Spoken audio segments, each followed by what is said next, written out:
ગઈકાલના વરસાદના પાણી માંડ ઉતર્યા ત્યાં મોડી રાત્રિથી ફરી મુશળધાર વરસાદ શરૂ થયો હતો અને ફરીથી પાણી ભરાવાનું શરૂ થયું હતું, જેના કારણે મ્યુનિસિપલ કમિશનર શાલિની અગ્રવાલ સહિત પાલિકાના અધિકારીઓની ટીમ ઉધના મગદલ્લા રોડ ખાતે આવેલા ICCC ખાતે પહોંચી ગઈ હતી।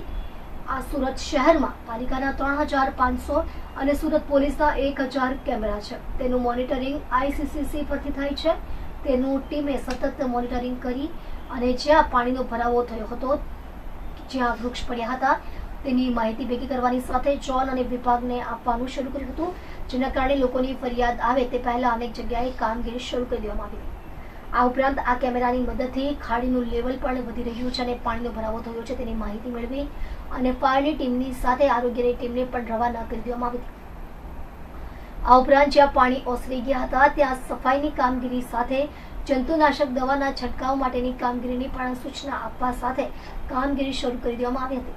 આમ પહેલીવાર લોકો પાસે દંડ વસૂલતા કેમેરા લોકોની ફરિયાદનો હલ કરવા માટે કામ આવ્યા હતા।